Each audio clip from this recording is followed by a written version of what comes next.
Scott land کے شہروں میں رمضان کریم کا آخری عشرہ شروع ہوتے ہی افطاریوں میں بھی اضافہ ہو چکا ہے۔ ایک دن میں دو اور تین مقامات پر افطاریوں کا اہتمام کیا جا رہا ہے۔ اسکاٹ لینڈ کی جانی پہچانی سماجی شخصیت اکاؤنٹنٹ عامر صدیقی اور کاروباری شخصیت طیب ذاکر نے بھی ایک ہی روز افطار پارٹی کا اہتمام کیا، جس میں شہر کی مشہور سماجی شخصیات نے شرکت کی۔ رپورٹ کر رہے ہیں گلاسگو سے INA نیوز کے بیورو چیف شاہد میر۔ گلاسگو میں نوجوان سماجی شخصیت اور البا پارٹی کے ممبر آف پارلیمنٹ کے ٹکٹ ہولڈر عاصم صدیق نے عامر صدیقی نے اپنے دفتر پر پرتکلف افطار کا اہتمام کیا، جس میں PTI UK کے جنرل سیکرٹری رانا محمد افضال، سکلین شاہ، خان آٹو اور ان کے صاحبزادوں مظہر نذیر، رانا نوید، جواد خان، نثار کھوکھر اور دیگر دوستوں نے بھرپور شرکت کی۔ افطاری سے پہلے تلاوت قرآن پاک ہوئی۔ امت مسلمہ خصوصاً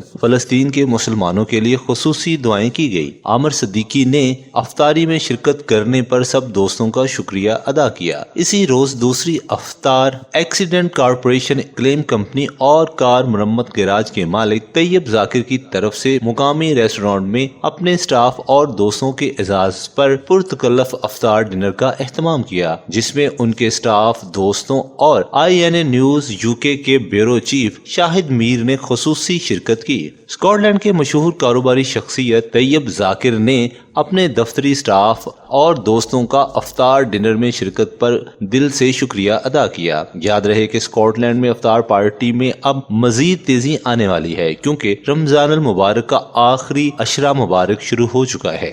اسکاٹ لینڈ کے مختلف شہروں کی طرح گلاسگو میں بھی افطار پارٹی کا سلسلہ جاری ہے۔ یہاں پر جو اوورسیز پاکستانی ہیں، جو کلمانک، ایربن، گلاسگو، ڈنڈی، ایڈمبرا، ڈمفرلین اور دیگر شہروں میں جو اوورسیز پاکستانی ہیں وہ اپنے گھروں پہ بھی افطار پارٹیوں کا اہتمام کر رہے ہیں۔ کچھ لوگ جو ہے وہ ہوٹلز میں افطار پارٹیوں کا اہتمام کر رہے ہیں، ریسٹورنٹس کا انتخاب کر رہے ہیں، وہاں پہ اپنے دوست احباب کو، اپنے عزیز و اقارب کو، اپنے سٹاف کو وہاں پہ بلا کے افطاریوں کا اہتمام کر رہے ہیں، جبکہ کچھ اپنے دفاتر میں بھی اپنی افطاریوں کا اہتمام کر رہے ہیں اور اپنے دوستوں کو بلا رہے ہیں۔ یہاں پہ یہ جو عامر صدیقی صاحب اکاؤنٹنٹ ہیں، انہوں نے افطار پارٹی کا اہتمام کیا۔ اسی دن پھر طیب ذاکر صاحب ہیں جو کاروباری شخصیت ہیں، یہاں پہ ان کے کاروں کا گیرج بھی ہے، جہاں پہ وہ کاروں کے مکینک اور ڈینٹ سینٹر بھی ہے ان کا۔